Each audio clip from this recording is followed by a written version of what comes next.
ॐ अज्ञानतिमिरन्धस्य ज्ञानाञ्जनाशलाकया चक्षुरुन्मिलिते मयि श्रीगुरुवे नमः। श्रीचैतन्यमनोभीष्टं स्थापित स्वयं रूपा कदा मह्यं ददाति स्वपदान्तिकं। वन्देऽहं श्रीगुरो श्रीयुतापदकमलं श्रीगुरु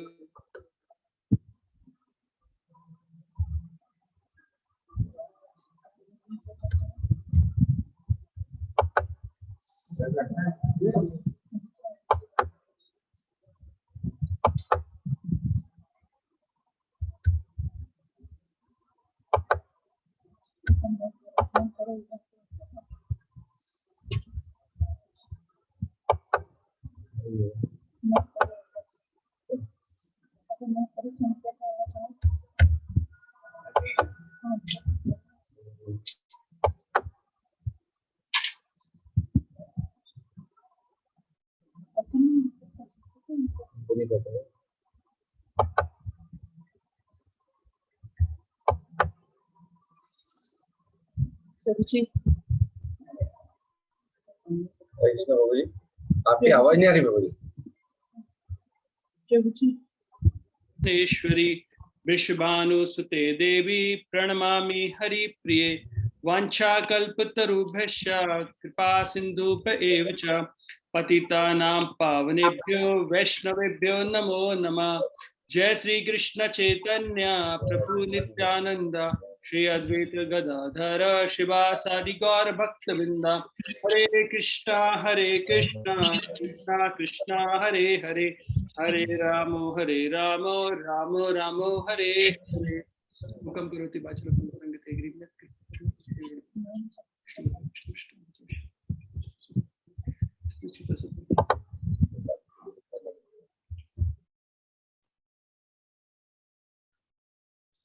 हरे कृष्णा। तो आई होप आपको अभी सुनाई दे रहा होगा क्लियर, साउंड ठीक है जी। तो आप सभी का बहुत बहुत स्वागत है हमारे साप्ताहिक बुधवार के सत्संग प्रोग्राम में एसेंस ऑफ भगवद गीता अर्थात गीता के सार जो हम हर बुधवार को क्लास लेते हैं। थोड़ी सभी का म्यूट कर दीजिए क्योंकि साउंड थोड़ा सा। तो सबसे पहले तो मैं नागदा के सभी भक्तों से क्षमा याचना चाहता हूं क्योंकि रथ यात्रा के समय आप लोग आए थे और मैं सभी से मिल नहीं पाया। मैं केवल थोड़े से समय के लिए शुक्ला प्रभु और हमारे हरे प्रभु जी करेक्ट, हरे प्रभु जी से दो फैमिली से मैं मिल पाया था। बाकी किसी से मेरी मुलाकात नहीं हो पाई। थोड़ी सी समय की कमी भी थी और मेरी ट्रेन होने के कारण मुझे वापस अपने होम टाउन आना था, इसलिए मैं मिल नहीं पाया। उसके लिए मैं क्षमा कर दीजिएगा। मैं पहले एक दिन पहले भी नहीं मिल पाया और उस दिन भी थोड़ी सी सेवा के कारण और इस व्यस्तता कारण, लेकिन मैं बहुत ही खुश था। धीर गौर हमारी बात हो रही थी कि आप लोग अपने इतने बहुमूल्य समय को निकालते हुए और अपने सारे कामों को पेंडिंग रखते हुए श्री जगन्नाथ बलदेव सुभद्रा महाराज की रथ यात्रा के लिए आए। और आप लोगों ने वहां पर, मैंने सबको देखा, बहुत अच्छी अच्छी सेवाएं सब लोगों ने की। बच्चों से लेके बड़ों तक सभी ने बहुत सारी सेवाएं की। तो आपका उसके लिए बहुत बहुत धन्यवाद। जब भी जगन्नाथ जी की पोशाक देख रहे थे तो वो व्हाइट जो भगवान ने पहनी हुई थी उसमें नागदा डिवोटियों का रिफ्लेक्शन दिखाई दे रहा था कि आज हम कई बार पहनते हैं लेकिन ये जो खुशी का भाव था कि हाँ ये जो पोशाक है उन्हें इस बार हमने कोशिश की है भगवान को थोड़ा सा तेरा तुझको अर्पण किया लागे मेरा करके। तो बहुत मुझे अच्छा लगा जान के। और स्पेशली मैं धन्यवाद देना चाहूंगा हमारे नागदा के लिटिल चैंपियंस को कि जब मैंने सुना कि वो इतने इंस्पायर हुए कि माता पिता तो कर ही रहे हैं लेकिन उन्होंने अपने छोटे छोटे जो मनी बैंक है उनमें से पैसा लेकर और जगन्नाथ जी की प्रसन्नता के लिए, जगन्नाथ जी भक्तों की प्रसन्नता के लिए डोनेशन दिया, तो मेरे हृदय में बहुत ही खुशी हुई। और जिस भक्तों ने ये चीज सुनी कि हमारे नागदा के छोटे छोटे भक्त हैं जिनकी उम्र ज्यादा नहीं है लेकिन उनके हृदय में जगन्नाथ जी के लिए, बलदेव जी के लिए, सुभद्रा महारानी के लिए इतना प्रेम है। तो आप देखेंगे कि जब जगन्नाथ जी को पता लगा, जगन्नाथ जी अपनी बड़ी बड़ी आंखों से, बलदेव जी अपनी बड़ी बड़ी आंखों से ऐसे देख रहे थे कहाँ है वो बच्चे, और ऐसे हाथ दोनों फैला के आपको बुला रहे थे। और अब तो बहुत बहुत धन्यवाद आप सभी का इतने अच्छे कंट्रीब्यूशन करने के लिए। तो चलिए हम अपना आज का जो प्रवचन है वो प्रारंभ करते हैं। तो आज का जो हमारा टॉपिक है वह है गुरु के ऊपर। हमें आइडेंटिफाई करना है कि सच्चे गुरु की क्या पहचान होती है। आई होप आपको मेरी स्क्रीन दिख रही होगी। जी प्रभु जी। तो आज का जो हमारा विषय अभी चल रहा है, आइडेंटिफाई माय डिवाइन गाइड, अर्थात हमारे जो दिव्य व्यक्ति हैं जो हमें निर्देश करें, हमारे भक्ति के बारे में गाइड, उनके बारे में हम जानते हैं कि गुरु कौन है, गुरु की योग्यता क्या है, गुरु किसे बोल सकते हैं।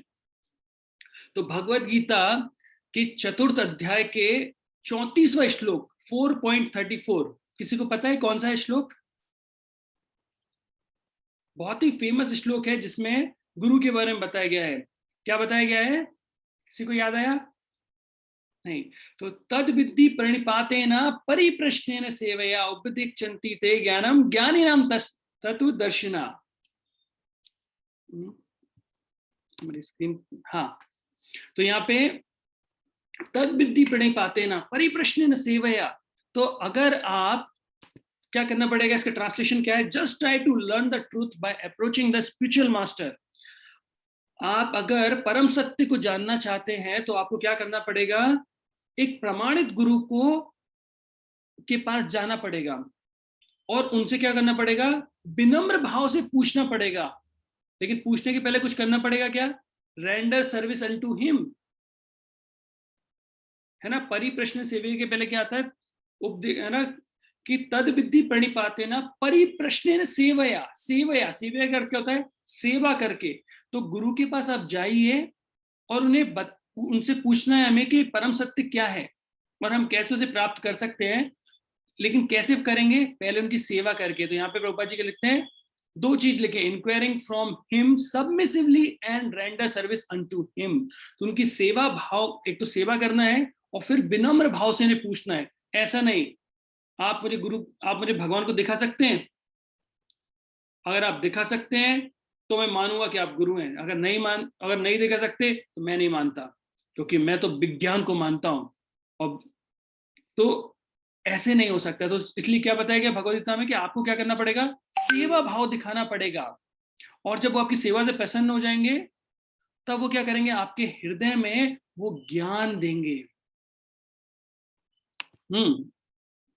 तो यहां पर क्या बताया गया है कि परिप्रश्न सेवा करना पड़ेगा, क्योंकि जब तक आप सेवा नहीं करेंगे तब तक आपके हृदय में वो भाव नहीं आएगा गुरु से प्रश्न करने का या फिर वो सत्य को जानने का। जैसे आप देखिए, एक माँ का अपने बच्चे के प्रति जो आकर्षण आता है, जो प्रेम जागृत होता है, वह प्रेम जागृत करने के पीछे कारण क्या होता है? माँ ने बहुत लंबे समय तक अपने बच्चे की सेवा की होती है, छोटी छोटी सेवा की होती है। तो माँ बाप ने इतनी सेवा की होती है कि उनको स्वाभाविक रूप से सेवा के कारण प्रेम भाव जागृत हो जाता है। और वो प्रेम भाव ऐसा होता है जो कैसा होता है? पक्का होता है। देखिए, हस्बैंड वाइफ के रिलेशन में आप तलाक सुन सकते हैं। क्या माँ बेटे या बाप बेटे के बीच में ऐसा होता है कि डिवोर्स दे दिया हमने भाई? नहीं। क्यों नहीं हो सकता है? क्योंकि ये सेवा पे, पूर्ण रूप से सेवा पे रहता है। तो जहां पर जो रिश्ता प्रेम पे रहता है उस रिश्ते में कभी भी परेशानी नहीं आती है। जैसे इस बार जब मैं घर पे आया तो मुझे पता लगा कि हमारे भाभी ने बताया कि कुछ किटी पार्टी उनकी है वहां पर घर पे।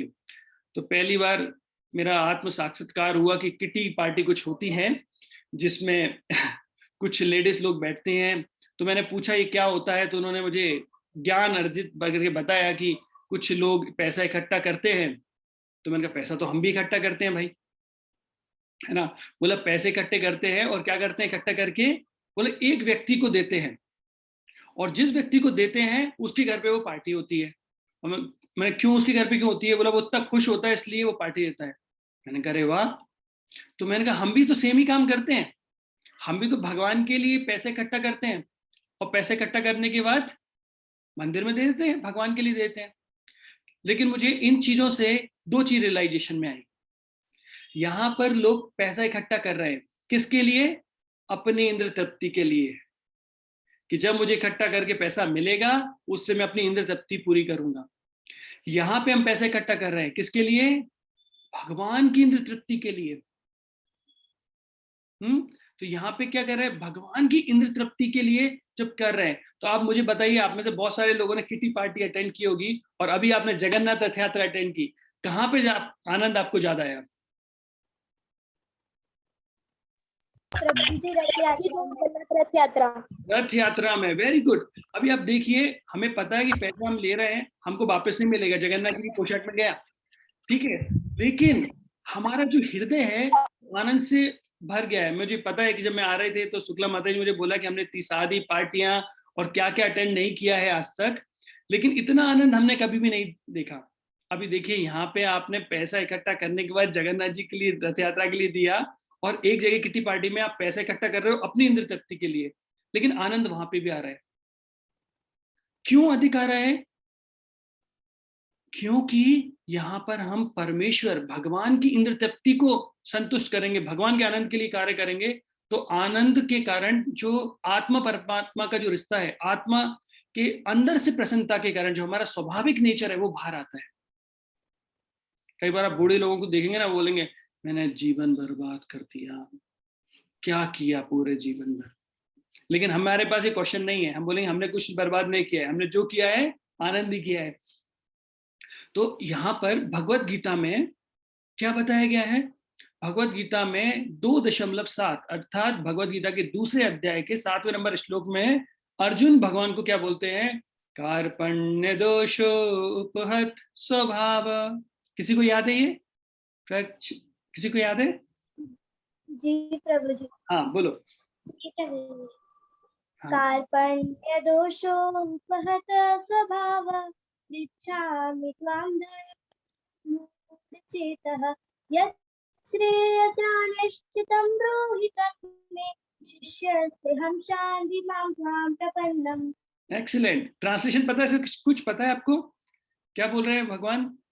कार्पण्य दोषो उपहत स्वभाव। अर्जुन जब बहुत सारे पहले अध्याय में बहुत सारी चीजें उन्होंने भगवान को बताई कि भगवान ऐसा है, आप अगर मैं मार दूंगा तो वर्ण संकर पैदा होंगे, फिर ये परेशानी होगी वो परेशानी होगी, तो सब बता रहे। फिर क्या बोल रहे हैं, कार्पण्य दोषो उपहत स्वभाव, मैं अपनी कृपण बुद्धिता के कारण, कृपण अर्थात होता है कंजूस, है ना, तो अपनी कृपण बुद्धि के कारण वो जो मेरी बुद्धि उसके कारण मेरे अंदर दोष आ गया है। कार्पण्य दोषो उपहत स्वभाव, और मैं अपना जो स्वाभाविक जो मेरा नेचर है ना वो मैं समझ नहीं पा रहा हूं, है ना, और मैं भूल गया हूं।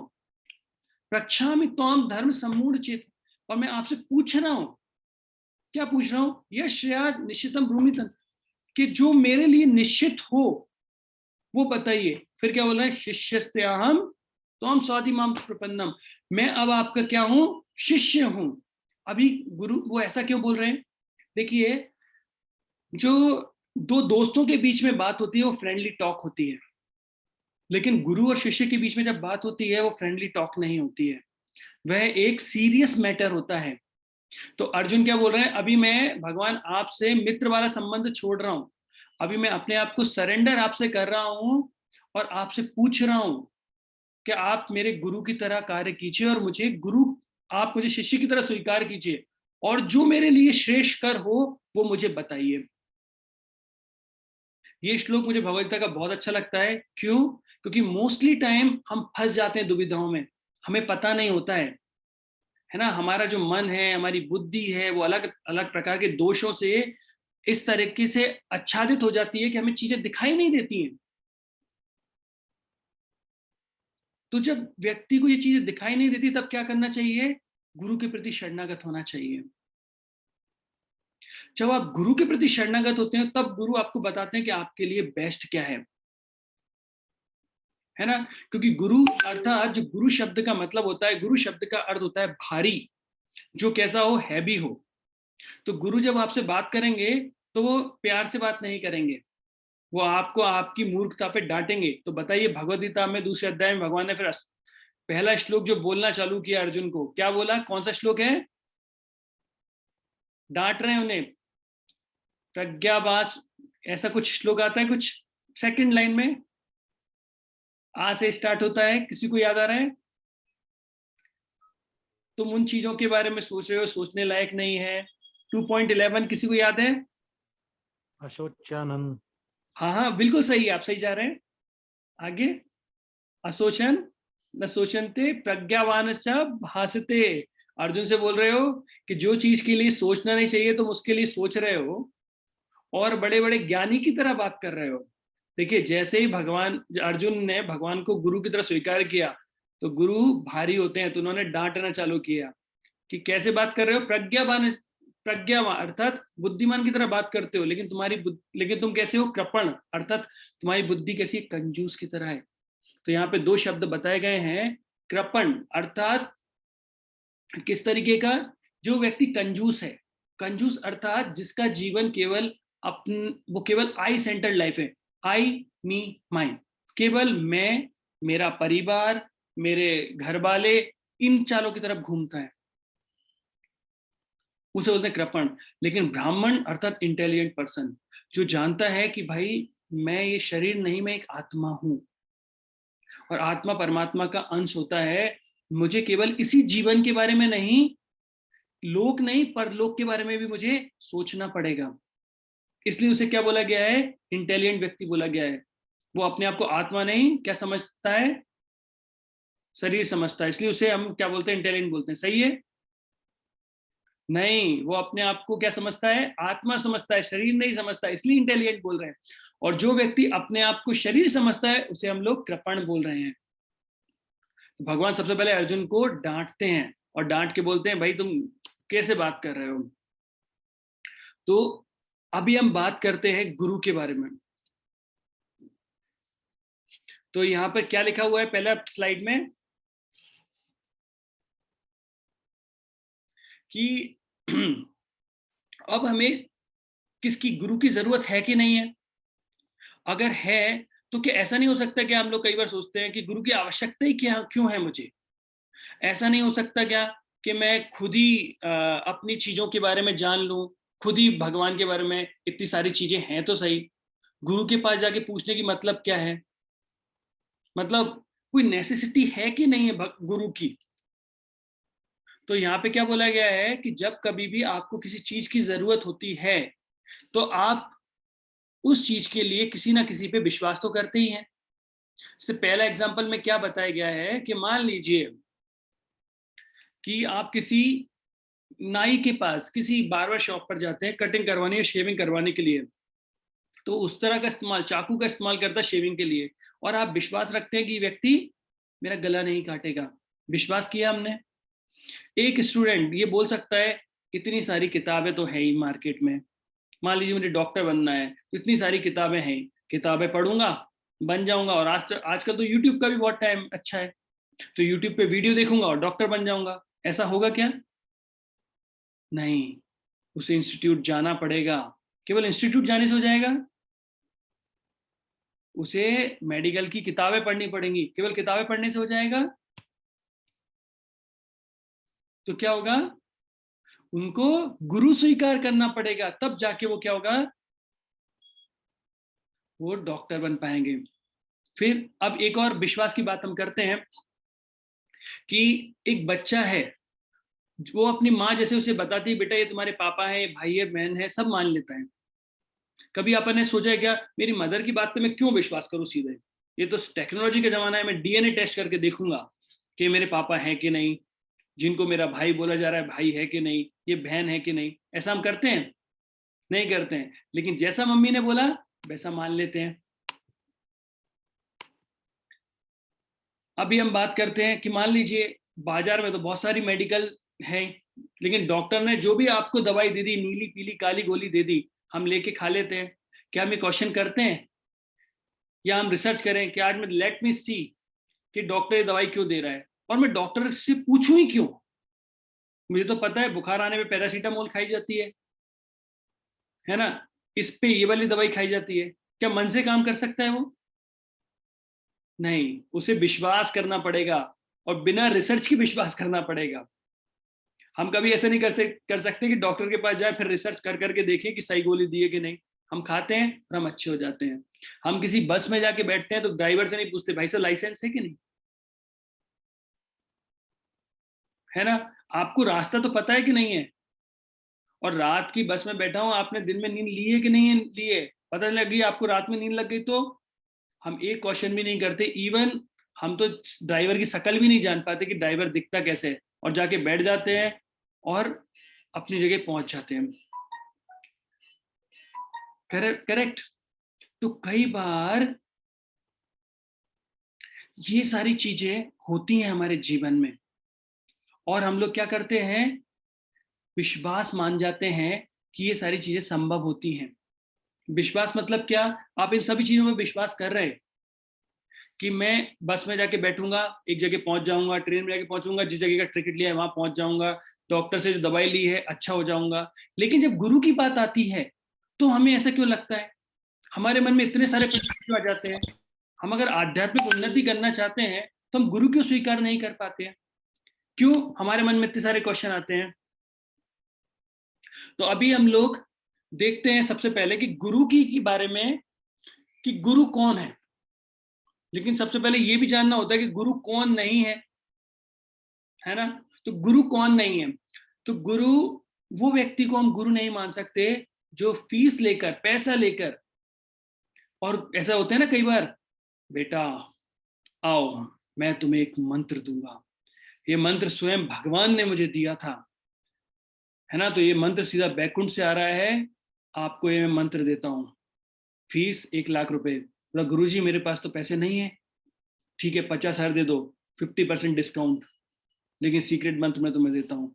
नहीं, जो गुरु हमसे पैसे चार्ज करते हैं मंत्र देने के लिए और ये बताकर, ये क्या हो जाता है, ये बिजनेस हो जाता है, और वह गुरु नहीं होते। तो इसलिए हमने हेडिंग क्या दी है, हु इज नॉट अ गुरु। गुरु कौन नहीं है? तो गुरु कौन नहीं है? जो पैसे चार्ज करके बात करता है।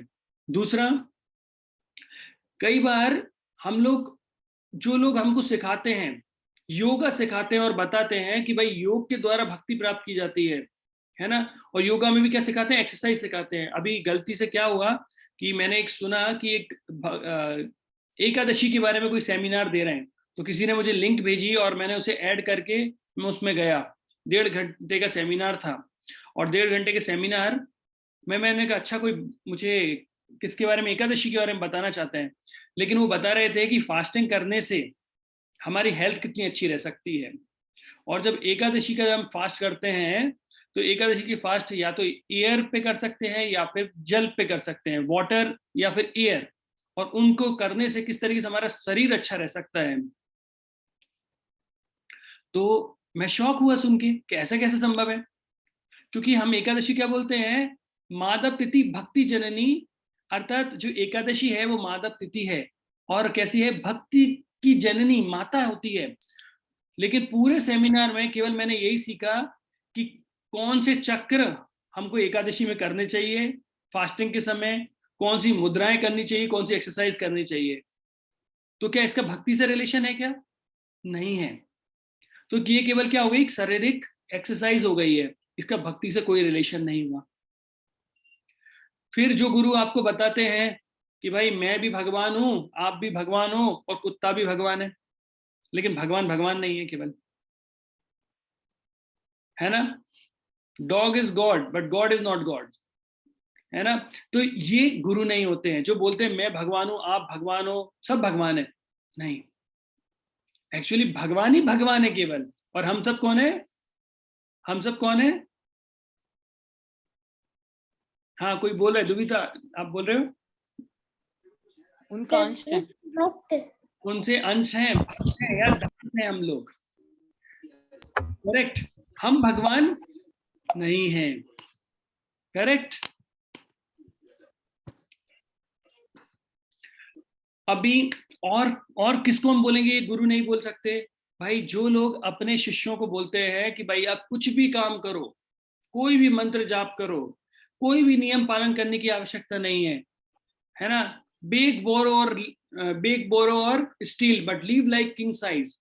चोरी करो, डाका डालो, झूठ बोलो, लेकिन ऐश से जिंदगी जियो। कोई भी मंत्र जप लो, नहीं। क्या आप किसी भी ट्रेन का टिकट लेकर अपने डेस्टिनेशन पे पहुंच सकते हैं क्या? मान लीजिए आपको बॉम्बे जाना है, तो ट्रेन का टिकट लीजिए और किसी भी ट्रेन में बैठ जाइए, तो क्या बॉम्बे पहुंचा देगी आपको? नहीं। आपको उस ट्रेन में बैठना पड़ेगा जिस ट्रेन में जो ट्रेन बॉम्बे जाती है। करेक्ट। तो जो लोग आपको बता रहे हैं कि भाई मीट ईटिंग करो, इलिसिट सेक्स करो, जुआ खेलो और इससे भी भगवान की भक्ति हो सकती है, तो नहीं, वो गुरु नहीं है, वो आपके साथ चीटिंग कर रहे हैं। फिर हम चलते हैं, तो फिर गुरु कौन होते हैं? अभी हमने देखा गुरु कौन नहीं है, अब हम देखेंगे कि गुरु कौन होते हैं, गुरु की क्या क्वालिफिकेशन हुई। तो गुरु सबसे पहले किस में आना चाहिए? एक गुरु परंपरा में आना चाहिए, डिसिप्लिक सक्सेशन में आना चाहिए। जैसे मान लीजिए आप किसी कॉलेज में जाते हैं, तो कॉलेज का जो प्रोफेसर होता है, मान लीजिए कोई इंजीनियरिंग कॉलेज का प्रोफेसर है, तो उसने कम से कम इंजीनियरिंग कर रखी है, इसलिए वो आपको पढ़ा रहा है ना? आप किसी सीबीएसई स्कूल में जाएंगे, तो वहां पे वो क्या, जो टीचर आपको पढ़ा रहे हैं, वो कम से कम बीएड किए हुए होते हैं। अगर मान लीजिए गुरु ही ने पढ़ाई नहीं की है और उन्होंने एक प्रमाणित गुरु से नहीं सीखा है, वो आपको कैसे सिखाएंगे? तो इसलिए क्या बताया गया है शास्त्रों में कि गुरु परंपरा में आना चाहिए। इसलिए भगवत गीता जब आप पढ़ते हैं, तो भगवत गीता के अंदर आपको ये गुरु शिष्य परंपरा दिखाई देती है कि किस प्रकार भगवान कृष्ण से ये ज्ञान आ रहा है। तो ये ज्ञान किससे आ रहा है? भगवान कृष्ण से आ रहा है। ये हमको भगवत गीता से पता लगता है।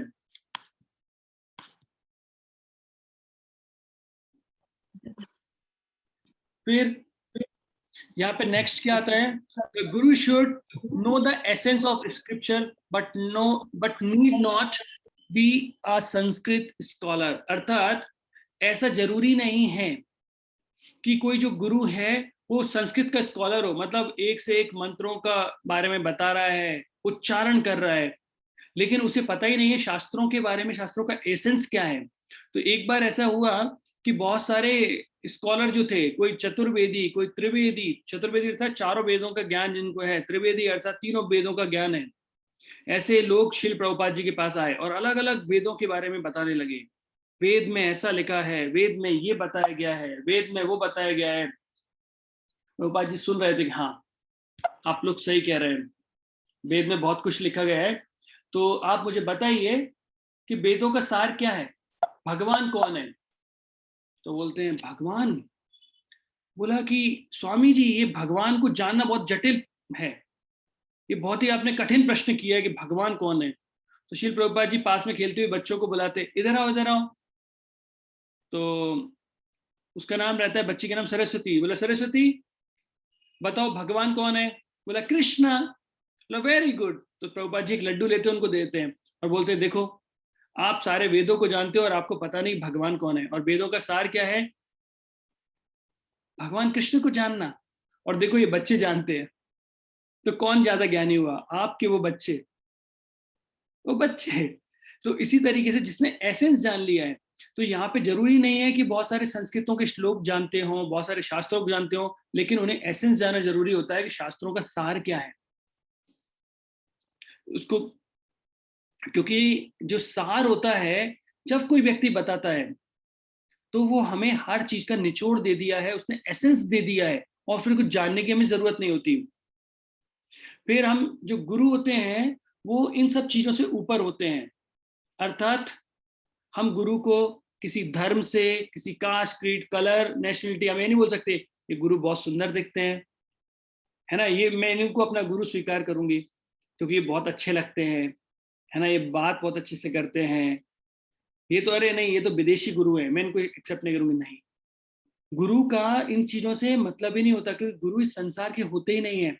और किसी भी गुरु को हम लोग ये आपको अगर मैं बताऊं तो किसी को भी गुरु को हम जाति बुद्धि से नहीं समझ सकते। जाति बुद्धि से समझेंगे तो क्या होगा, परेशानी होगी। अब गुरु मस्ट सेंस कंट्रोल्ड। अब ऐसा नहीं है कि ऐसा हमारे कि गुरु जी खुद सेंस कंट्रोल नहीं करते हैं, खुद नियमों का पालन नहीं करते और हमसे बोलते हैं कि नियमों का पालन करो। नहीं, ये गुरु की क्वालिफिकेशन है कि वो उसके लिए दो शब्द होते हैं, एक होता है गोस्वामी और दूसरा होता है गोदास। गो का अर्थ होता है इंद्रियां, सेंसेस, और स्वामी अर्थात जिसने अपनी इंद्रियों को जीत लिया है। वहीं दूसरा होता है गोदास अर्थात जिसने अपनी इंद्रियों को नहीं जीत पाया है, उसे गोदास बोलते हैं। तो देखिए, अगर गुरुजी खुद ही नशा कर रहे हैं तो आपसे कैसे बोलेंगे कि भाई नशा मत कीजिए? करेक्ट। तो हमको क्या करना पड़ेगा, ऐसे गुरु चूज करना पड़ेगा कि भाई जो सेंस कंट्रोल्ड हो, है ना। तो अगर आप उपदेशामृत के पहले श्लोक पे जाते हैं, उपदेशामृत में क्या बताया, बाचो वेग मनसा क्रोध वेग जीवा उदर उपस्थ वेग एतान वेगान यो विसहित धीरा सर्वाम अपिमाम सा शिष्यात। अर्थात जो व्यक्ति बाचो अर्थात अपने वचन बोलने के वेग को कंट्रोल करता है, बाचो वेग, है ना। जीवा के दो कार्य होते हैं, खाना, दूसरा बोलना। तो इन दोनों वेगों पे कंट्रोल कर लेता है। मीन्स कोई फालतू की बातें नहीं करता है। जब भी बोलते हैं कृष्ण भक्ति के बारे में बात करते हैं तो बाचो वेग, और कृष्ण प्रसाद के अलावा कुछ और नहीं खाते हैं तो बाचो वेग। मनसा, मन की डिमांडों को जो कंट्रोल कर लेता है। क्रोध वेग अर्थात जो क्रोध पर नियंत्रित करता है अपने आप को। फिर जीवा, बाचो वेग मनसा जीवा उदर उपस्थ वेग, फिर पेट के वेग को, फिर हमारे जो जननांग होते हैं उनके वेगों को, उदर और उपस्थ, इन सारे वेगों को जो जीत लेता है उन्हें हम, वो क्या कर सकता है, पूरे सारे संसार में शिष्य बनाने के काम हो जाता है। वो शिष्य बना सकता है और उन्हें ही प्रमाणित गुरु बोलते हैं। अब हम बात करते हैं कि भाई अब हमने गुरु जो हैं वो किस प्रकार से कार्य करेंगे, वो अपने डिसाइपल को कैसे सिखाएंगे। तो the Guru impart spiritual knowledge not mundane knowledge. तो जो गुरु हैं वो हमें कैसा देंगे, आध्यात्मिक ज्ञान देंगे, भौतिक ज्ञान नहीं देंगे। अब ऐसा नहीं कि हम गुरु जी के पास जाकर बोलते हैं गुरु जी बड़ा परेशान हूं, मेरा बिजनेस नहीं चलता है ना, आप बताइए मुझे किस पॉलिसी में पैसा लगाना चाहिए, मैं एसआईपी करना चाहता हूँ, एचडीएफसी में करूँ कि आईसीआई में करूँ या एसबीआई में करूं। तो भाई गुरु जो हैं वो आपको आध्यात्मिक ज्ञान देने के लिए बैठे हुए हैं, ना कि भौतिक ज्ञान देने के लिए, और ना ही हमें एक्सपेक्टेशन रखना चाहिए। फिर कई बार हम जो गुरु हैं वो हमारा कैसा क्या करने वाले हैं, हमको हमको आध्यात्मिक चीज देने वाले हैं, ना कि भौतिक चीज देने वाले हैं। भौतिक लाभ वो हमें नहीं देंगे, वो हमें आध्यात्मिक लाभ देंगे। कई बार हम लोग क्या करते हैं, हम ऐसे गुरु चाहते हैं जिनसे हमें भौतिक लाभ हो। अरे ये तो गुरु महाराज बहुत अच्छे हैं, अपनी नौकरी लगवा देंगे, है ना, या शादी करवा देंगे। जैसे एक बार की बात है कि मेरे एक कजिन ब्रदर मुझे बोलते हैं कि तुम इस्कॉन में हो ना। मैंने कहा हाँ। बोले यार मुझे भी इस्कॉन से जुड़वा दो। मैंने बोला हाँ जुड़ जाइए, इस्कॉन से जुड़ना कौन सी बड़ी बात होती है, आपको क्या करना है, भक्ति तो करना है। बोला नहीं नहीं नहीं, भक्ति ज्ञान की बात मत कर, वो तो अपन में बहुत है, तुम बस इस्कॉन से जुड़वा दे। मैंने क्यों? बोले यार मैं बार बार जाता हूँ तो मुझे पता है कि इस्कॉन से जुड़ने से क्या फायदा होता है कि मुझे अलग अलग मंदिरों में फ्री खाने और रहने का मौका मिल जाता है। तो देखिए किसी के मन में क्या भाव आ रहे हैं कि हम इस्कॉन से जुड़ना चाहते हैं, इससे हम इस्कॉन मंदिर में फ्री रह सके और खा सके। क्या भक्ति करने का या गुरु स्वीकार करने का यह औचित्य होता है? नहीं। और जैसे गुरु का अर्थ होता है जो हमें ज्ञान दे, ना कि हम उसको ज्ञान दे कि भाई हमें ज्ञान तो है, आप हमें केवल नौकरी लगवा दीजिए या ये करवा दीजिए। बहुत सारे लोग इस्कॉन में आते हैं, बोले कि मुझे फॉरेनर लड़की से शादी करनी है या लंदन जाना है, अमेरिका जाना है, इस्कॉन के जरिए इजिली चले जाएंगे। नहीं, ये बिल्कुल भी सही नहीं होता है और हम भक्ति में नहीं जा रहे हैं, हम, ये हमारी अधोगति हो रही होती है। अब हम बात करते हैं कि अगर जो मेन बात होती है कि गुरु जो है या फिर एक प्रमाणित साधु जो है उनका इन 3 चीजों से क्या संबंध होता है? 3 चीज क्या? कनक, कामनी और प्रतिष्ठा। या तो कनक अर्थात होता है सोना या फिर धन। तो वो धन के साथ कैसे डील करते हैं? तो एक साधु को या गुरु को ये 3 चीजों से हमेशा डिस्टेंस बनानी चाहिए। जो प्रमाणित साधु होगा वो इन तीनों चीजों से डिस्टेंस बना के रखेगा। पहला कनक, सोने से, दूसरा कामनी अर्थात वुमन से, और तीसरा प्रतिष्ठा या फिर फेम से बोल सकते हैं, या फिर हम बोल सकते हैं कि बहुत सारे शिष्य से। तो एक बार श्रील प्रभुपाद जी के ने एक साधु का फोटो देखा, और वो साधु के फोटो में क्या था कि बहुत सारा सोना ऐसा ढेर लगा हुआ था, और वो साधु ऐसा बोलते, नहीं मुझे माया से दूर रहना है, मुझे माया नहीं चाहिए। तो श्रील प्रभुपाद जी बोलते हैं कि अगर मेरे पास इतना सारा सोना होता तो मैं ऐसे फोटो खिंचवाता, ऐसा पकड़ के, कि मुझे सारा सोना चाहिए। तो अभी आप बोलेंगे प्रभु जी अभी तो आप बोल रहे थे कि जो साधु होता है उन चीजों से दूर रहना चाहिए, और अभी आप बोल रहे श्रील प्रभुपाद जी ऐसे बोल रहे थे। हाँ, तो वो साधु जो पहले साधु बोल रहे थे कि ये माया है, तो श्रील प्रभुपाद जी क्या बोलते हैं? माया नहीं है, ये भगवान की शक्ति है, और ये जो भगवान की शक्ति है इसी को भगवान की सेवा में लगाना चाहिए। तो ऐसे ही जो शिष्य ने ऐसा सोचा कि गुरु प्रभुपाद जी बोले मैं ऐसे फोटो खिंचवाता हूं, उन्हें समझ में नहीं आया कि यार प्रभुपाद जी कैसे सोच रहे हैं। तो फिर वो प्रभुपाद जी के साथ बैठे हुए थे, तो इतने में एक बड़े बिजनेसमैन आए, सूटकेस भर के पैसे लेके आए, और पैसे लाके श्रील प्रभुपाद जी के सामने रख दिया। तो श्रील प्रभुपाद जी का बहुत धन्यवाद, आपने बहुत अच्छी कृपा की, ये लेके आए और रख लिया, और उनसे बढ़िया प्रसाद खिलाया और चले गए वो व्यक्ति। फिर प्रभुपाद जी ने अपने एक शिष्य को बुलाया, अच्छा वृंदावन प्रोजेक्ट के लिए कितना पैसा चाहिए? बोला इतना, दे दिया। मायापुर के लिए कितना चाहिए? इतना। इसके लिए कितना चाहिए? सूटकेस खाली किया, बोला इसको साइड में रख दो। तो इसको क्या बोलते हैं? इसको बोलते हैं युक्त वैराग्य। युक्त वैराग्य का अर्थ क्या होता है? मुझे अपनी इंद्र तृप्ति के लिए 1 रुपए भी नहीं चाहिए, लेकिन भगवान की सेवा के लिए करोड़ों रुपए चाहिए। हमें हमेशा याद रखना चाहिए, poverty for himself and opulence for Krishna. Poverty मतलब अपने लिए गरीबी, लेकिन भगवान के लिए ऐश्वर्य के भाव चाहिए हमको। तो श्रील प्रभुपाद जी हमको यही बताते हैं कि साधु का मनोभाव कैसा होना चाहिए, या एक गुरु कैसे होते हैं। वो अपने लिए कुछ नहीं चाहते हैं। आप आज देखेंगे इस्कॉन के अंदर श्रील प्रभुपाद जी के 3 लड़के थे, किसी भी एक लड़के को 1 रुपए की संपत्ति नहीं दी गई है, जबकि इस्कॉन के पास करोड़ों अरबों की संपत्ति है। क्यों? क्योंकि श्रील प्रभुपाद जी का ये सब कृष्ण का है, मेरा नहीं है ना। बाकी क्या होता है कि भाई जो गुरु जी के जो पुत्र हैं वही नेक्स्ट गुरु बनेंगे, अभी उनके अंदर वो योग्यता है या नहीं है इससे कोई फर्क नहीं पड़ता है। तो यहाँ पे हमको देखना चाहिए, समझना चाहिए, ये तुम्हारो कनक भोगेर जनक, ऐसा एक उसमें आता है सॉन्ग में कि जो आपका कनक अर्थात जो पैसा है वो भोग का जनक होता है। भोग अर्थात फालतू के इंद्र तृप्ति के कार्य हमारे हृदय में जगाता है, सेंस ग्रेटिफिकेशन। अब ये गरीब व्यक्ति है जिसके पास पैसा है ही नहीं है, तो पाप कार्य कैसे करेगा? पाप कार्य अर्थात वो पैसा उसके पास है ही नहीं, तो वो जुआ कैसे खेलेगा, शराब कैसे पिएगा? जब किसी के पास पैसा होगा तो ही तो गलत इस्तेमाल करेगा।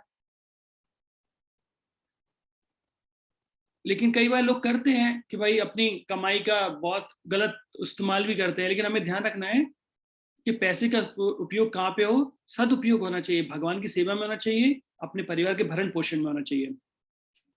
और ये पॉइंट मैंने आपको बताया, गुरु मस्ट हैव सेंस कंट्रोल वाला।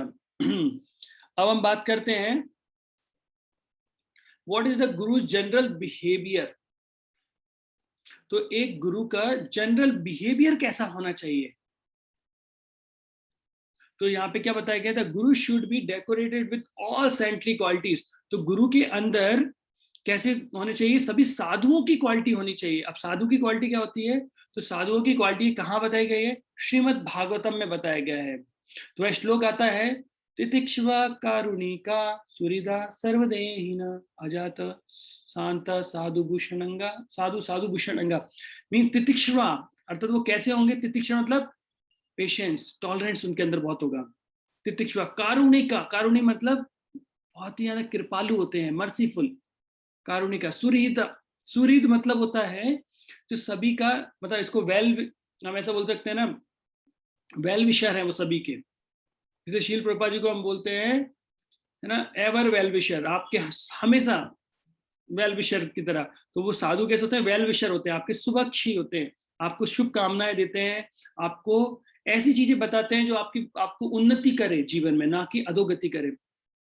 तो तितिक्षुवा, कारुणिका, सुहृदा, शांत, तितिक्षुवा, कारुणिका, सुहृदा, अजाता। अजाता मीन्स उसका कोई शत्रु नहीं होता है। जैसे हम अगर बात करेंगे युधिष्ठिर महाराज की, तो युधिष्ठिर महाराज का नाम था ऐसा व्यक्ति अजात, जिसका कोई शत्रु नहीं है। तो युधिष्ठिर महाराज कोई शत्रु नहीं था। बोले प्रभु जी हमें तो पता है कि दुर्योधन था, है ना। तो दुर्योधन खुद उनसे एनवी रखता था, लेकिन वह किसी से एनवी नहीं रखते, तो उनका कोई शत्रु नहीं था। दुर्योधन उनको अपना शत्रु समझता था।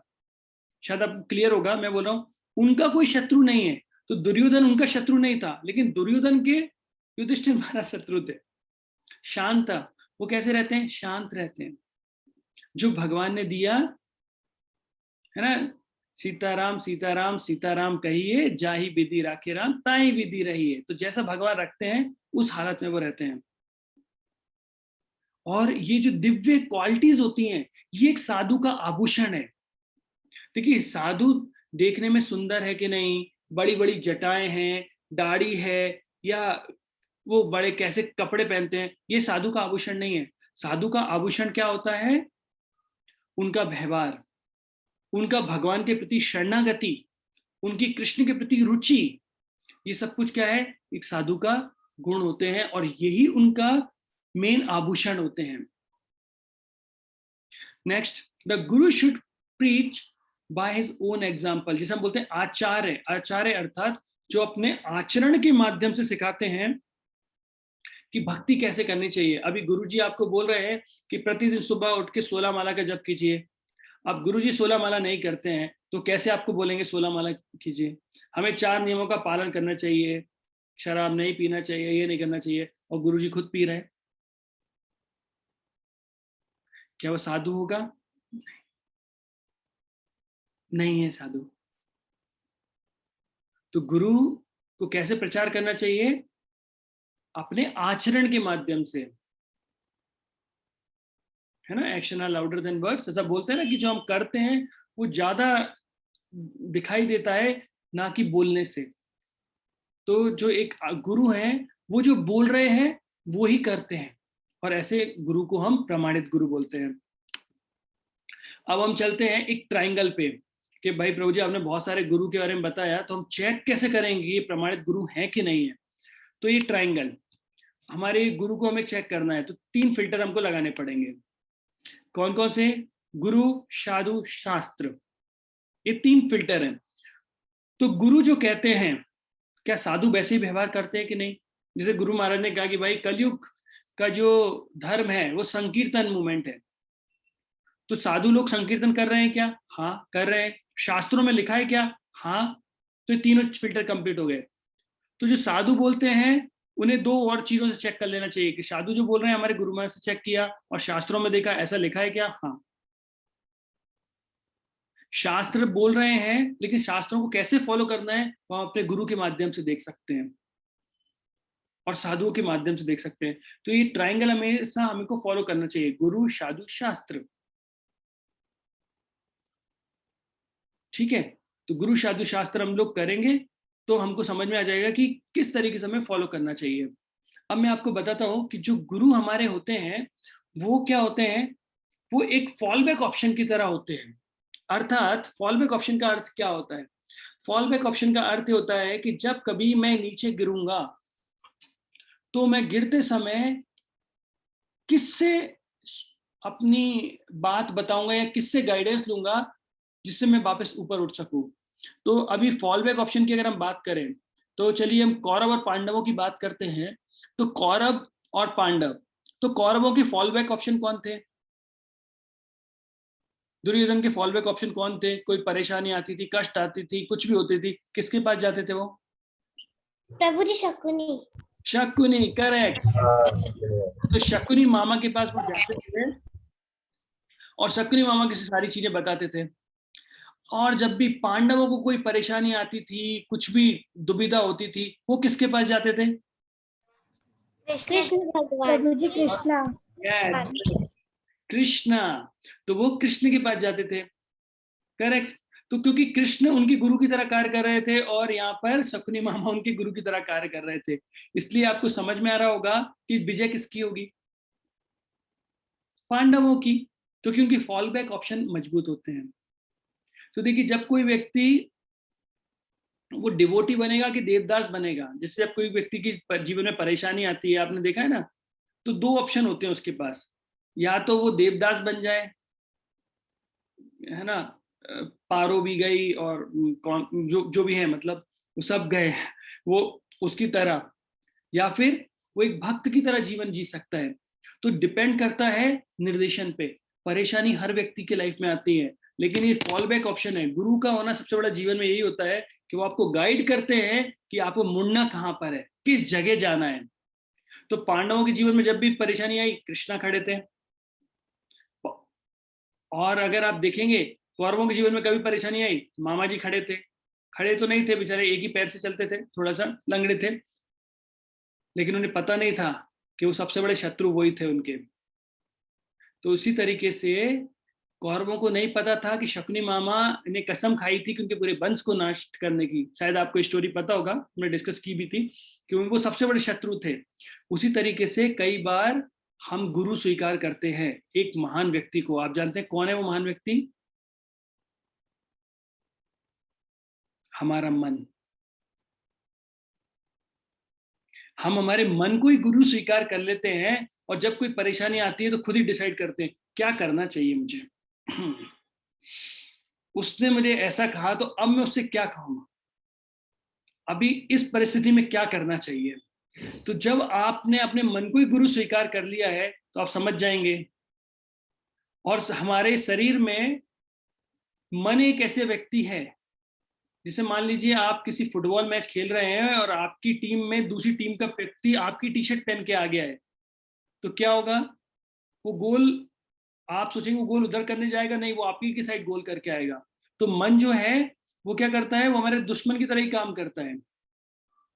जब कभी, जैसे बच्चों को पता है, जब बच्चे पढ़ाई, जैसे पढ़ाई करते हैं, जब जैसी किताब लेके बैठते तो मन बोलता है क्या बैठ के पढ़ाई करना है, अभी थोड़ा खेल लेते, थोड़ा 10 मिनट बाद पढ़ लेंगे, अभी जरूरी है कि बैठ के पढ़ना, है ना, अभी 10 मिनट के बाद आता हूँ। और 10 मिनट बाद जाएंगे खेलने के लिए, तो वहां पे मन आएगा क्या समय नष्ट कर रहा हूँ, इस समय को तो अगर पढ़ाई में लगाते तो क्या होता। जैसे हम लोग जब करते हैं तो जब करते समय ख्याल क्या आते हैं, सारी दुनिया के अच्छे काम आपको सब जब के समय का याद आ जाएंगे। अभी मैं ये कर लेती, अभी जब करके आऊंगी तो ऐसा करूंगी, फिर ये बताऊंगी, फिर वो करेंगे। और जैसे ही 16 माला कंप्लीट होती है तो सब चीज उड़ जाती है। तो मन क्या कर रहा होता है, हमको केवल उस समय इंगेज रख रहा होता है कि हम हरि नाम की जगह उधर ध्यान दें, क्योंकि अगर आपने हरि नाम पे ध्यान दिया तो मन कंट्रोल हो जाएगा, और मन कंट्रोल हो गया तो वो आपका नौकर की तरह काम करेगा। तो हमको क्या करना है, अपने मन को गुरु स्वीकार नहीं करना है। अभी इसके बाद आएगा आइडियल डिसाइपल की क्या योग्यताएं होती हैं, लेकिन ये हम आपको अभी नहीं बताएंगे, ये हम अगले लेक्चर में बताएंगे।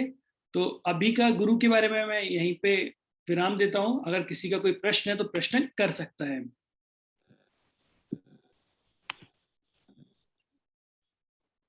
हरे कृष्ण प्रभु जी। यस माता जी। हाँ, ये सच्चे गुरु की क्या पहचान होती है, मतलब आज के टाइम में अगर हम जी सोचे इस बारे में तो क्या डेफिनेशन है इसकी? सच्चा गुरु जो है भगवान के शुद्ध भक्त होते हैं। वह जो कहते हैं वही करते हैं माता जी।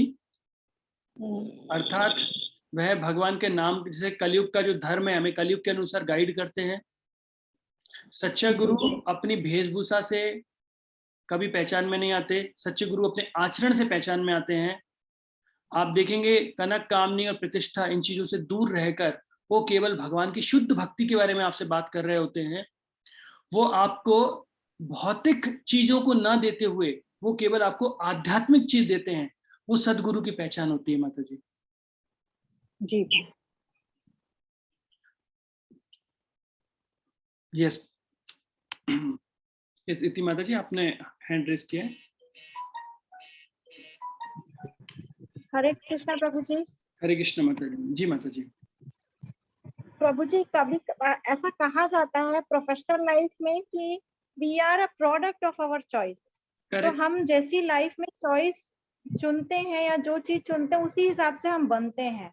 बिल्कुल। कभी कभी, और वो हमारी जो चॉइस होती है, जैसे आपने कहा मन, और हमारी जो सिचुएशंस होती हैं उस समय की, जी। उसके हिसाब से हम लेते हैं। So are there any thumb rules according to shastras which can help us to make right choices in life? जी माता जी, आपका बहुत अच्छा प्रश्न है। तो गौर गोपाल प्रभु अपने लेक्चर में बताते हैं कि life start with B, this is called birth, and with D, that is death, in between there is syllabus, जो रहेगा बीच में सी मींस चॉइस। तो आप जैसे चॉइस करते हैं वैसे आपको मिलते हैं। अगर माता जी हम थंब रूल के बारे में बात करेंगे तो ऐसा कुछ भी नहीं होता है। आप जैसे मान लीजिए आप गूगल मैप से जा रही हैं माता जी, आपने गांधीनगर से आपको अहमदाबाद जाना है और आपने गूगल मैप में आपका वो पॉइंट सिलेक्ट कर दिया डेस्टिनेशन। अब आपको मुड़ना था राइट, आप राइट नहीं मुड़ पाए, तो गूगल मैप आपको क्या बोलेगा?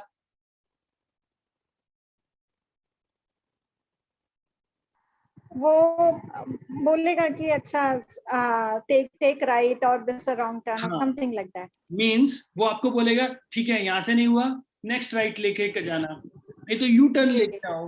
तो उसी तरीके से क्या होता है कि प्रोफेशन में भी जो आप बोल रहे हैं कि हमारी चॉइस होती है, लेकिन हम अगर अपने जीवन में देखें माता जी तो उसमें ऐसा कुछ भी नहीं होता है कि केवल एक हमारी चॉइस है, उसी पे डिपेंड होकर हमारा आंसर या हमारी लाइफ हमें आ रही है। यहाँ पे बहुत सारी चीजें होती हैं जो प्रभाव डालती है, जैसे प्रकृति, काल, कर्म, है ना, फिर आत्मा का जो फ्री विल होता है, और परमात्मा का।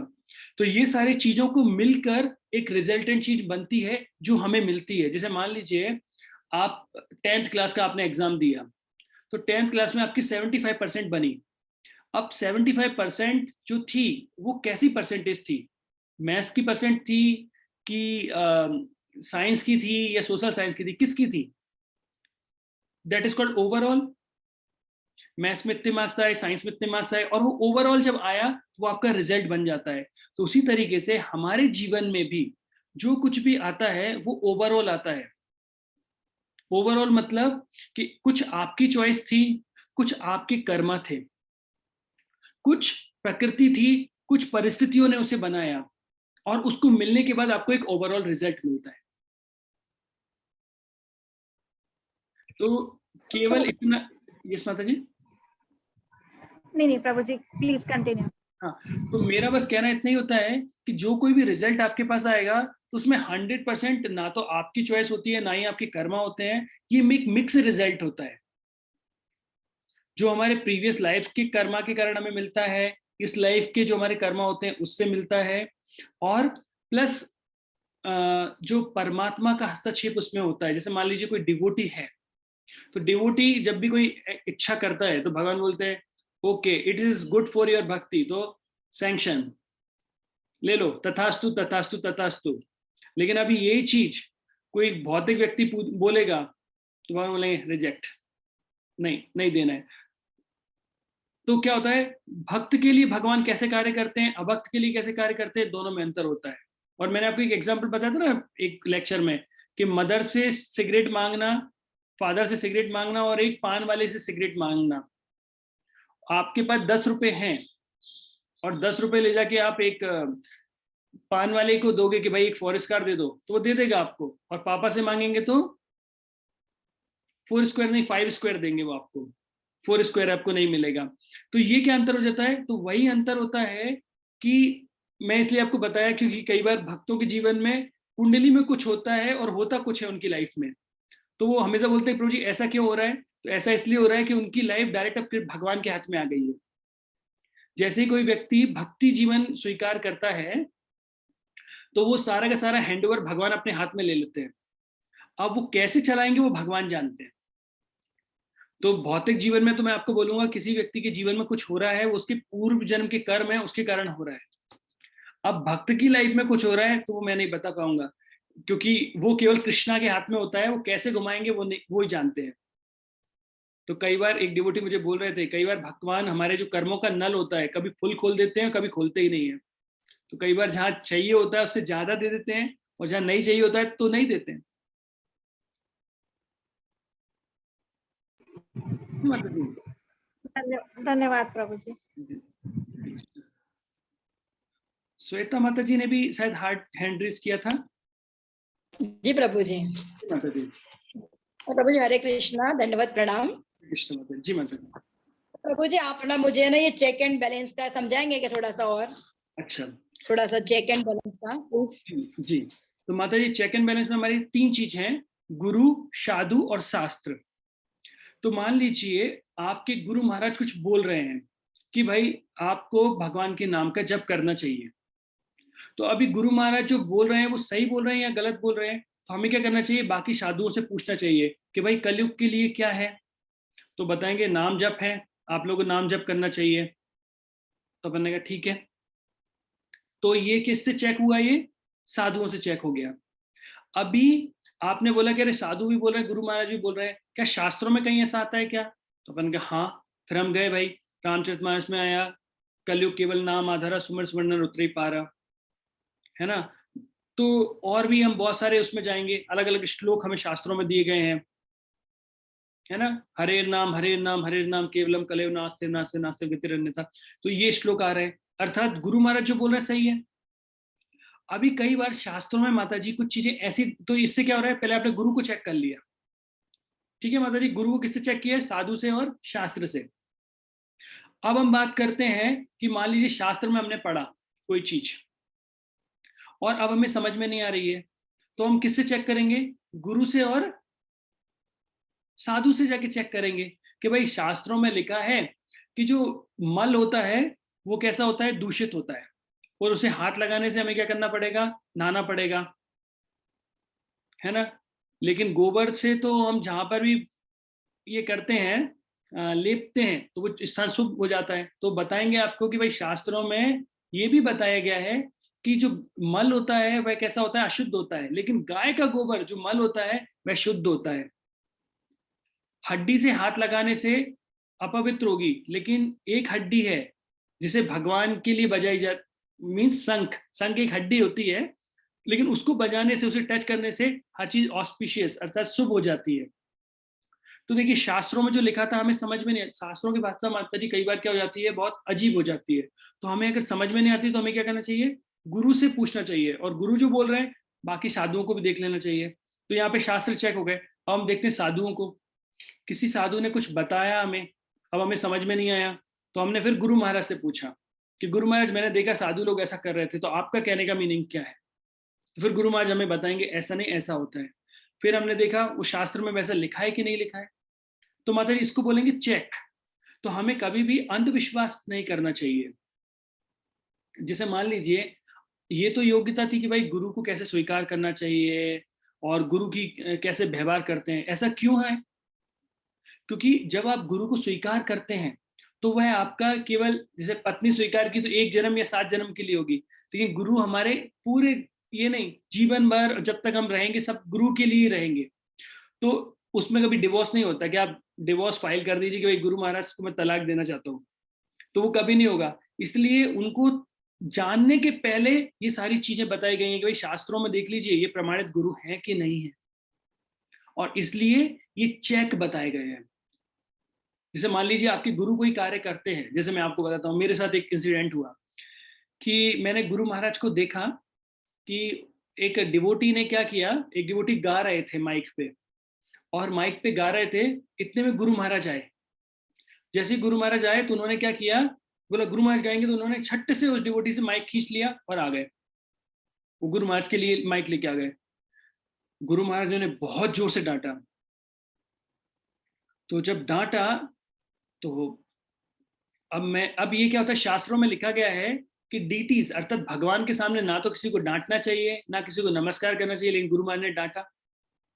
तो फिर मैंने क्या किया, हमारे दूसरे जो मेंटर होते हैं, जो और भी काउंसलर जो होते हैं, देखिए दीक्षा गुरु एक होते हैं, शिक्षा गुरु कई होते हैं, हम इस गुरु तत्व पे और भी बात करेंगे। तो मैंने उनसे पूछा, महाराज मैंने तो शास्त्रों में पढ़ा है कि ऐसा ऐसा होता है, लेकिन गुरु महाराज ने ऐसा व्यवहार किया। तो फिर उन्होंने बताया कि एक्चुअली गुरु जो कार्य करते हैं वो भगवान की इच्छा से करते हैं, और गुरु जो होते हैं वो अपने शिष्य को शासन के माध्यम से बताते हैं क्या सही होता है क्या गलत होता है। बोला एक व्यक्ति जो भगवान का कीर्तन गा रहा था, हमने उससे माइक छुड़ा लिया, अर्थात हम हरि नाम और कीर्तन में अवरोध पैदा कर रहे हैं। इसलिए गुरु महाराज ने वहां पर रोका हमको कि किसी को भी भक्ति करने से नहीं रोकना चाहिए। तो ये क्या हुआ माता जी, ये 3 चेक एंड बैलेंस सिस्टम है। इसलिए हमें कभी भी अंधविश्वास नहीं करना है कि गुरु जो बोल रहे हैं वही सच है। अभी एक बताना नहीं चाहिए लेकिन बताता हूँ, एक व्यक्ति से कन्वर्सेशन हो रहा था मेरा, तो उन्होंने मुझे बताया कि देखिए गुरु को समर्पण करना चाहिए। मैंने कहा बिल्कुल करना चाहिए। बोला हर चीज करना चाहिए, शरीर से, वचन से, धन से, कर्म से। मैंने कहा हाँ। बोलते हैं मनसा वाचा कर्मणा, सबसे करना चाहिए बिल्कुल। तो बोलते हैं वुमेन्स को भी करना चाहिए। देन आई से नो। मैंने बोला नहीं, लेकिन वो नहीं माने। उन्होंने बोला कि नहीं, गुरु को समर्पण होना चाहिए। देन मैंने बताया शास्त्रों में बताया गया कि ऐसा नहीं है। गुरु जो प्रमाणित गुरु होंगे वे कभी भी माता जी की ऐसा नहीं करेंगे, वो भौतिक क्रियाकलाप हो जाएगा अगर आप ऐसा करेंगे तो यहाँ पर क्या हो जाता है, हम गलत डायरेक्शन में चले जाते हैं। शरणागत होना है, लेकिन शरणागत की डेफिनेशन हमें समझ में आनी चाहिए। तो गुरु के प्रति 100% शरणागति होना चाहिए, लेकिन ये जो चीज वो बोल रहे हैं वो गलत हो जाता है। तो ये कहां से पता लगा कि शास्त्रों में क्या लिखा है और साधु क्या बोल रहे हैं, है ना। तो गुरु इस तरीके से चीजें फिल्टर हैं जहां हमको बार बार लगा के समझना चाहिए। ठीक है माता जी। जी yes thank you so much. जी यस चौबे प्रभु जी। प्रभु जी मेरा क्वेश्चन था कि आपने बताया कि हमें गुरु की सेवा करनी चाहिए, तो कैसे करनी चाहिए? हाँ, तो गुरु की सेवा कैसे करनी चाहिए? तो गुरु की सेवा 2 प्रकार से होती है। एक होती है वाणी, दूसरा होता है बपू। तो बपू का अर्थ होता है गुरु महाराज के शरीर की सेवा करना। गुरु महाराज के शरीर होता है उसे बपू बोलते हैं। और वाणी अर्थात जो गुरु महाराज ने कहा वो करना। तो बपू अर्थात मान लीजिए गुरु महाराज आते हैं हमारे पास में, है ना, तो उन्हें प्रसाद खिलाना चाहिए, है ना, उन्हें जो भी जरूरत की चीजें होती है वो देना चाहिए, है ना। जैसे जैसे हम सब गृहस्थ हैं, तो गृहस्थ व्यक्ति का कर्तव्य होता है, केवल गृहस्थ व्यक्ति धन उपार्जन करते हैं, बाकी ब्रह्मचारी, सन्यासी और वानप्रस्थ ये तीनों धन उपार्जन नहीं करते। इसलिए 3 आश्रम चौथे आश्रम पे डिपेंड रहते हैं। तो हमें क्या करना चाहिए, उनकी सेवा करनी चाहिए धन देकर। फिर ये हुई, मैं आपको बपू पहले बता रहा हूँ बपू की कैसे सेवा करनी चाहिए। तो एक होता है धन देकर, दूसरा होता है तन देकर। तन मतलब क्या, हमें जिस तरीके से मीन्स अच्छे से खिलाना चाहिए, रूम सफाई कर देना चाहिए, कपड़े धो देना चाहिए, है ना, ये तरीका हुआ। फिर ऐसे इस तरीके से हम उनकी सेवा कर सकते हैं। लेकिन आप मुझे बताओ, एक सेवा ये हुई, दूसरी सेवा होती है वाणी सेवा। वाणी सेवा का अर्थ होता है कि गुरु महाराज ने कहा कि भगवान के नाम का प्रचार करना चाहिए। तो जब भगवान के नाम का प्रचार करेंगे तो आप गुरु की सेवा कर रहे होते हैं। जब आप गुरु महाराज ने कहा कि आपको भगवान के नाम का जप करना चाहिए, तो जब आप जप कर रहे हैं तो आप गुरु की सेवा कर रहे हैं। तो आप जो कार्य गुरुदेव ने आपको आदेश दिए वो कर रहे हैं, तो ये कौन सी सेवा हो गई, वाणी सेवा हो गई। ठीक है, तो आप मुझे बताओ कौन सी सेवा बड़ी होती है, वाणी सेवा बड़ी होती है, बप्पू सेवा बड़ी होती है? प्रभु जी वाणी। हाँ वाणी। करेक्ट। देखिए बप्पू सेवा जो होती है वो केवल थोड़े से समय के लिए होती है। गुरु महाराज मान लीजिए इस संसार में 50 साल 100 साल जितने समय के लिए वो यहाँ पे हैं, हमें सेवा मिलेगी। करेक्ट। और हम अपने गुरु से, जैसे शील प्रभुपाद जी अपने गुरु से 1 से या 2 बार मिले थे केवल पूरे जीवन काल में। तो और इतने समय में इतने सारे लोग होते हैं, कभी सेवा का अवसर मिलता ही नहीं है हमें करने का। लेकिन वाणी सेवा जो होती है बप्पू सेवा से बहुत बड़ी होती है। उन्हें आदेश दिया था, और उन्होंने क्या आदेश दिया था आपको पता? शील प्रभुपाद जी को उनके गुरु महाराज ने क्या क्या आदेश दिया था? कि वो आउट ऑफ इंडिया जाके मतलब हाँ, भगवान के नाम का प्रचार करें बिल्कुल। करें। देखिए उन्होंने बोला कि भगवान के नाम का प्रचार करो, तो उन्होंने इस्कॉन बना दिया इतना बड़ा, जहाँ पे लाखों लाखों लोगों को भक्त बनाया जाता है। फिर उनके गुरु महाराज ने उन्हें आदेश दिया था, अगर तुम्हारे पास कभी पैसा हो तो क्या करना, बुक छापना। तो उन्होंने उसके लिए भक्ति वेदांत बुक ट्रस्ट बना दिया, जो कि वर्ल्ड का सबसे बड़ा बुक ट्रस्ट है। तो क्या आप मुझे बताओ, गुरु महाराज के पैर दबाने से गुरु महाराज ज्यादा खुश होंगे या फिर उनकी वाणी प्रचार से? उनकी वाणी वाणी प्रचार प्रचार से। देखो बप्पू सेवा में कभी अभी मिलेगी, लेकिन गुरु महाराज की सेवा अगर हम करना चाहते हैं तो हमें अच्छे से अपने घर पे बैठ के जप करना चाहिए, प्रचार करना चाहिए, और जो छोटे बच्चे हैं उन्हें अच्छे से पढ़ाई करना चाहिए। क्यों करना चाहिए मैं आपको बताता हूँ। जब मैं स्टूडेंट था और मैं जब मंदिर जाया करता था, तो गुरु महाराज रिजल्ट पूछते थे हमसे, रिजल्ट कैसा रहा तुम्हारा। तो एक डिवोटी थे, उनका रिजल्ट अच्छा नहीं था, तो गुरु महाराज ने बोला हम तुमको मंदिर आने से रोक देंगे अगर तुम अच्छे से पढ़ाई नहीं करोगे तो जब आप अच्छे से पढ़ाई करते हो तो आप गुरु महाराज की अच्छे से सेवा करते हो। तो अच्छे से पढ़ाई करना भी गुरु महाराज की सेवा है, ठीक है। देखो जब आप भगवत गीता पढ़ोगे तो भी आप भगवान की सेवा कर रहे हो, और जब आपकी टेक्स्ट बुक पढ़ोगे, मैथ सॉल्व करोगे, तो भी आप किसकी सेवा करोगे? गुरु की। हाँ, वेरी गुड। जैसे अर्जुन भगवान के नाम जब युद्ध कर रहे थे तो क्या कर रहे थे? माला पे जप ही कर रहे थे ना युद्ध के समय, है ना? देखा है ना आपने फोटो? हाँ। कि भगवान बैठे हुए हैं और अर्जुन ऐसे हाथ में माला लेके जप कर रहे हैं। देखा है आपने फोटो? जी प्रभु जी। तो ये फोटो मुझे भी भेजना अगर आपने देखा है तो। एक्चुअली भगवान क्या कर रहे हैं, भगवान बैठे हुए हैं और अर्जुन तीर चला रहे हैं। तो अर्जुन अपनी ड्यूटी कर रहे हैं, और जब अर्जुन अपनी अच्छे से ड्यूटी कर रहे हैं उससे भगवान बहुत खुश हो रहे हैं। तो अभी आप एज ए स्टूडेंट हो, आपकी क्या ड्यूटी है? पढ़ाई करना। एक्सीलेंट। तो जब आप बहुत अच्छे मार्क्स लेके आओगे तो भगवान खुश होंगे कि नहीं होंगे? होंगे। होंगे। तो अभी आप नेक्स्ट क्या करने वाले हो? इस बार रिजल्ट में कितना परसेंटेज लेके आने वाले हो? 100। Excellent, very good. हाँ, तो अभी जो बच्चों ने कमिटमेंट नहीं किया है वो भी अभी करने वाले हैं। सभी को लेके आना है, क्योंकि जितनी अच्छी परसेंटेज आप लेके आने वाले हैं उतना ही भगवान खुश होने वाले हैं। और जब भी आपका रिजल्ट आएगा और आप फिर जब मंदिर आएंगे तो रिजल्ट लेकर आना, और लाकर सबसे पहले किसको दिखाएंगे? मदन मोहन जी को, राधा मदन मोहन को जाके दिखाना और उनको बताना कि भगवान आपकी प्रसन्नता के लिए मैंने ये सेवा की थी और उसका ये रिजल्ट आया है। करेंगे ना सब लोग ये? यस प्रभु जी। जी प्रभु जी। हाँ, तो अभी मेरे को अक्षदा भी दिखाई दे रही है, और खुश होते हुए अक्षदा लेके आओगे ना रिजल्ट अपना, रिपोर्ट कार्ड? यस प्रभु जी। तो जो बच्चे अभी दिखाई दे रहे हैं मेरे को, सभी लोग, तो विपिन चौहान प्रभु जी के यहाँ से, क्या नाम है बेटा आपका? प्रभु जी हरे कृष्णा। हाँ, हरे कृष्णा तो है, बहुत सुंदर नाम है आपका, लेकिन आपका अभी घर वालों ने क्या नाम रखा है? पवित्र। पवित्र, ठीक है। तो अभी नेक्स्ट टाइम आप आएंगे तो मंदिर में अच्छा रिजल्ट लेके आना। हार्दी, देवदत्ता, आप सब लोग लेके आना। और आई थिंक सोनल भी अभी स्टूडेंट है, करेक्ट सोनल? तो जब पीएचडी का अच्छा रिजल्ट आएगा, जी प्रभु जी, बिल्कुल, तो भगवान को दिखाना। जो अभी सब स्टूडेंट यहाँ पर हैं, अगर मैं किसी का नाम भूल गया हूँ या आपने वीडियो बंद कर लिया तो ध्यान रखिएगा कि आप सभी को रिजल्ट लेके आना है और भगवान को दिखाना है। क्लियर? और हमेशा याद रखना है, जितने पढ़ाई करोगे उतने अच्छे से आप भगवान की सेवा करोगे। हरि बोल। जी, हरे कृष्ण। थैंक यू प्रभु जी। हरे कृष्णा। ठीक है माता जी, आपने हैंड रेज किया है, संध्या माता जी।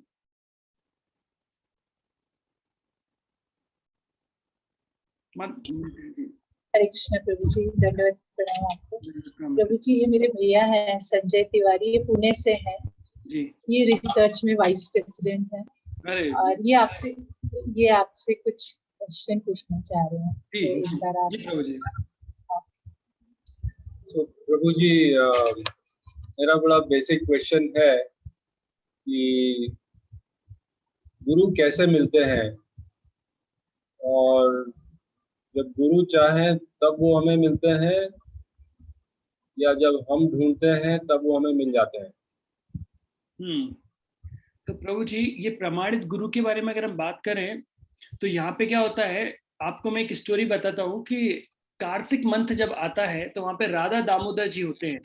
राधा दामोदर जी का अर्थ होता है दामोदर, अर्थात दाम मतलब रस्सी, उदर मतलब पेट, जिनका पेट रस्सियों से बंधा हुआ है उन्हें बोलते हैं दामोदर। तो यशोदा मैया जब दामोदर जी अर्थात भगवान को बांध रही थी तो हर बार 2 उंगली, जो बोलते हैं ना 2 फिंगर शॉट, हमेशा 2 उंगली रस्सी छोटी पड़ती थी। तो वो 2 उंगली शास्त्रों में क्या बताया गया है, उसे बताया गया है कि 2 जो उंगलियां थी वो थी भगवान की कृपा और भक्त का प्रयास। क्या है ये 2 उंगलियां? कि एक तो भगवान की कृपा, दूसरा भक्त का प्रयास। तो भगवान तभी बंधेंगे जब भगवान की इच्छा होगी, और दूसरी जब हम प्रयास करेंगे। उसी तरीके से प्रभु, अगर आप सदगुरु को ढूंढना चाहते हैं तो पहले आपके हृदय में वह भाव होना चाहिए कि मैं भगवान की शुद्ध भक्ति करना चाहता हूँ और मेरे हृदय में केवल आध्यात्म को जानने की इच्छा है, ना कि कोई भौतिक चीज को जानने की। तो जब आपके हृदय में ये चीज रहती है तो हृदय में जब भगवान परमात्मा रहते हैं तो इस प्रकार से अरेंजमेंट करते हैं कि आपको गुरु के पास पहुंचाने की कार्य करते हैं, और गुरु को भी इस प्रकार से प्रेरणा देते हैं कि वो आप तक पहुंचे। जैसे हिज होलीनेस भक्ति चारू स्वामी गुरु महाराज, जो हमारे गुरु महाराज हैं, वह इंडिया से जर्मनी पढ़ाई करने गए थे 1975 में, और 75 के बाद जब उनका एक डिबेट हुआ, बताया कि गुरु के ऊपर, तो वह जर्मनी से इंडिया आए केवल गुरु को ढूंढने के लिए, और पूरा 1 साल तक उन्होंने प्रयास किया, लेकिन उन्हें कोई प्रमाणित गुरु नहीं मिले, वो अलग अलग जगह गए। तो फिर उन्होंने बोला कि अगर प्रमाणित गुरु है तो मुझे खुद ढूंढेंगे, मैंने तो अपना प्रयास कर लिया। तो फिर वो क्या हुआ, समाउदर वो इस्कॉन के टच में आ गए, और जैसे ही उन्होंने शील प्रभुपाद जी को देखा तो उन्होंने पहले ही शील प्रभुपाद जी को अपने सपने में देख लिया था। तो उन्होंने बोला ये सेम पर्सन है जिसे मैंने अपने सपने में देखा था। तो प्रभु जी, ये जो भगवान का अरेंजमेंट होता है, उस अरेंजमेंट के लिए हमें क्या करना पड़ेगा, दोनों चीज करना पड़ेगा। हमें हमारा प्रयास लगाना पड़ेगा, और जब आपका प्रयास बहुत ही सिंसियरिटी से आप प्रयास करेंगे तो भगवान आप पे कृपा करेंगे कि गुरु को आपके पास भेजेंगे। तो इसका कोई थंब रूल नहीं है कि केवल हम ही प्रयास करें या फिर गुरु एकदम से आके हमें बोले, या ऐसा कुछ नहीं है कि कोई गुरु आपके सामने आके खड़े हो जाए और आपको बोले मैं तुम्हारा गुरु, मेरी बात मानो। ये गुरु शिष्य का रिलेशन इटर्नल होता है प्रभु जी, ये आज का रिलेशन नहीं होता है, और ये किसी भौतिक चीज पे नहीं होता है, ये आध्यात्मिक रिश्ता होता है। तो जब आप खुद प्रमाणित तरीके से जाएंगे कि मुझे आध्यात्म के बारे में जानना है, और आप विनम्र भाव से बैठेंगे, जैसे हमने जो क्लास स्टार्ट की थी भगवद गीता 4.34, भगवद गीता के 4थे अध्याय का 34वां श्लोक क्या बोलते हैं, तद विद्धि परिपातेन परिप्रश्नेन सेवया उपदेक्षन्ति ते ज्ञान ज्ञानिना तत्वदर्शिनम। अगर आपको सदगुरु, अगर आपको क्या बोलते हैं परम सत्य के बारे में जानना है, भगवान के बारे में जानना है, तो गुरु के पास जानना पड़ेगा, और गुरु के पास जाने के लिए आपको क्या करना पड़ेगा, सेवा भाव और विनम्र रहना पड़ेगा। तो प्रभु जी 2 तरीके होते हैं गुरु को अप्रोच करने के, एक होता है चैलेंजिंग और दूसरा होता है विनम्र भाव, है ना। तो हमको विनम्र भाव से, सेवा के भाव से जब हम गुरु को अप्रोच करेंगे तो ऐसा बोलते हैं दिव्य ज्ञान हृदय प्रकाशित हो, तो भगवान वो दिव्य ज्ञान आपके हृदय में प्रकाशित करेंगे। जैसे गूंगे व्यक्ति ये नहीं बता सकता है कि रसगुल या गुलाब जामुन का टेस्ट क्या होता है, तो ये चीजें कुछ एक्सप्लेन नहीं की जा सकती हैं। ये आध्यात्मिक रिश्ते होते हैं, ये भौतिक तरीके से बता पाना मुश्किल होता है, ये आप जान पाएंगे जब आप भगवद गीता पढ़ेंगे और आप भगवान से प्रयास करेंगे। इवन मैं आपको अपनी लाइफ का एक्सपीरियंस बताता हूँ कि मैं नहीं जानता आप लोगों के साथ कितने लोगों के साथ ये होता है, लेकिन मेरे साथ ऐसा होता है कि जब कभी मेरे को कोई परेशानी होती थी तो मैं शील प्रभुपाद जी की बस किताब उठा लेता था, और कोई सा भी पेज उठा लेता था। मुझे विश्वास था कि प्रभुपाद जी मुझे बताएंगे, और पेज कोई सा पेज उठाता था, मुझे उसमें आंसर मिल जाता था। जब कभी परेशानी होती है तो मैं भाग के जाता हूँ, प्रभुपाद जी की किताब उठाता हूँ, पढ़ता हूँ, मुझे उसका आंसर मिल जाता है। अभी कोई व्यक्ति बोल सकता है ये फेनेटिक है, लेकिन मैंने कई डिवोटीज चेक किया, उनके साथ भी ऐसा होता है। जी प्रभु जी, ये चीज मेरे साथ भी होती थी। अच्छा। कि जब भी कुछ एनी टाइप ऑफ प्रॉब्लम से मैं गीता जी उठा के मैं बोलती भगवान से सच्चे मन से कि भगवान मुझे इसका समाधान देना, इसका सोल्यूशन बताना इस प्रॉब्लम का। और मैं कोई भी पेज खोल के बैठती थी और उन 2 पेज में मुझे कुछ ना कुछ ऐसा जरूर समझ में आता था, ऐसा आंसर मिलता था। ये भगवत गीता की बात है एंड बिल्कुल सही है, ये फैनेटिक नहीं है। ये मेरा सोनल भी एक्सेप्ट करती है ये चीज कि गीता जी खोल के बैठिए आप और पढ़िए और आपको वहीं का वहीं कृष्ण भगवान आंसर देंगे, बिल्कुल देते हैं। जी। तो ये तो है। जी, भगवद गीता में भगवान यही बोलते हैं कि कोई व्यक्ति बोलता है कि अर्जुन को भगवान कृष्ण ने उपदेश दिया था, वो डायरेक्ट उपदेश था, लेकिन हमें भगवान कैसे उपदेश देंगे, है ना। तो उन्होंने बोला जो अर्जुन के मनोभाव को लेके भगवद गीता पढ़ेंगे, है ना, भगवान उन्हें डायरेक्ट ऐसे इंस्ट्रक्ट करेंगे। और भगवान बोलते हैं दिव्य ज्ञान जो होता है प्रभु जी, जैसे क्या होता है भौतिक ज्ञान जो होता है ना, वो हमारे कहाँ पे आता है, दिमाग में आता है ना। भौतिक ज्ञान को हम अपने बुद्धि से समझते हैं, लेकिन ऐसा बोलते हैं दिव्य ज्ञान हृदय प्रकाशित हो। ये जो दिव्य ज्ञान होता है वो हृदय में प्रकाशित होता है, वो बुद्धि के माध्यम से नहीं समझा जा सकता है। नहीं। जी जी तो thank you very much Prabhu ji, thank you very much Prabhu ji. तो आई होप सभी के प्रश्न हो गए। किसी का कोई प्रश्न बाकी है, कोई और प्रश्न करना चाहता है?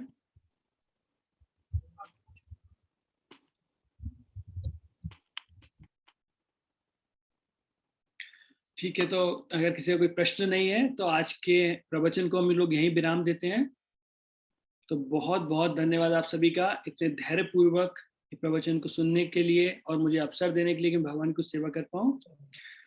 जगत गुरु श्री प्रभुपाद की जय,